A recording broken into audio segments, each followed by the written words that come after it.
Welcome back to the channel, my friends. In today's video, we're going to be doing a complete technical breakdown on Buddy the Elf's grappling in his fight with Santa, as well as analyzing the fight as a whole. Let's get right into it.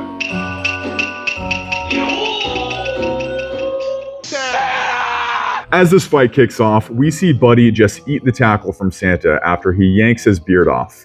Buddy should have anticipated this attack and used Santa's momentum to hit a throw and establish a dominant position on the ground. I would have loved to see Buddy toss Santa with a Koshi Guruma, which he is in perfect position for here. That would have rattled Santa big time and given Buddy the dominant top position once they landed on the ground. After they fall, they lose contact with each other and a scramble begins as they both are working to get to their feet.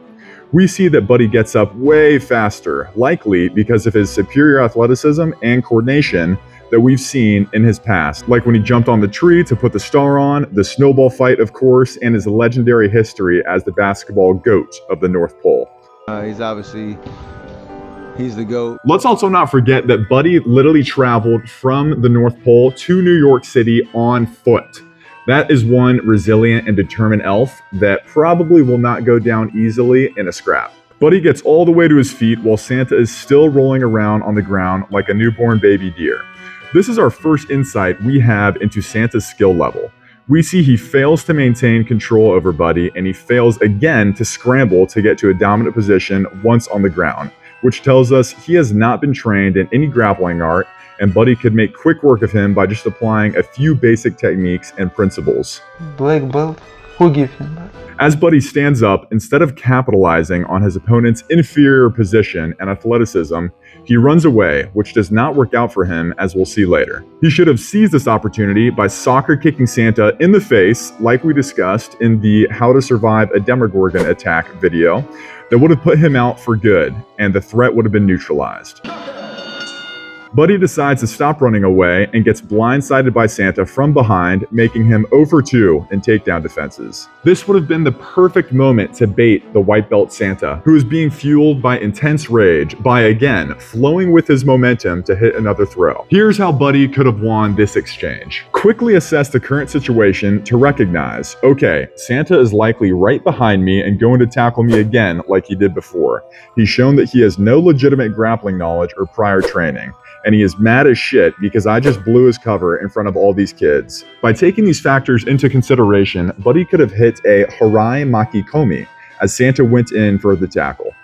This throw would have been particularly good for Buddy here because it takes advantage of his long legs, he keeps his back turned to Santa, which protects his vital areas like his face, throat, and groin from being attacked, and it does not require him to exert a lot of energy as he can simply use Santa's inertia to finish the throw. The fight then quickly transitions to the back of the store where Buddy finds himself standing across from a bloodlusted Santa Claus who has now equipped himself with a metal pole, with a table between the two of them.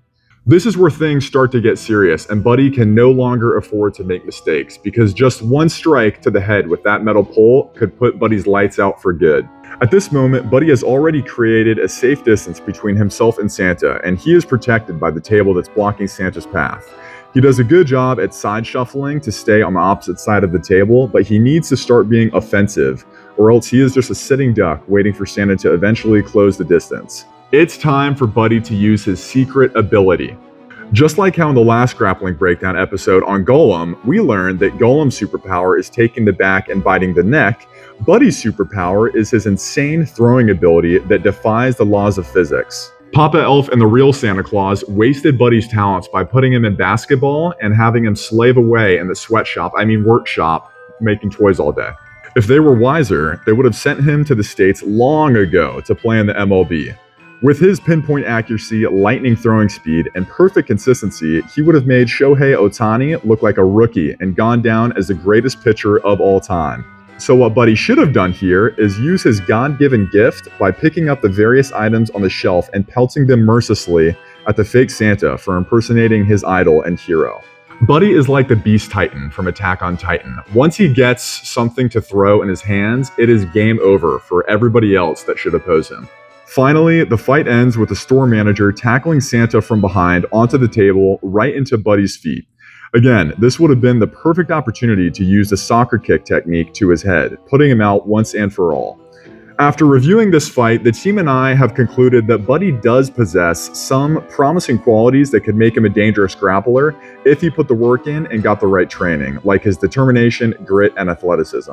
And if he could find some way to transfer his throwing skill to grappling, he'd be absolutely unstoppable.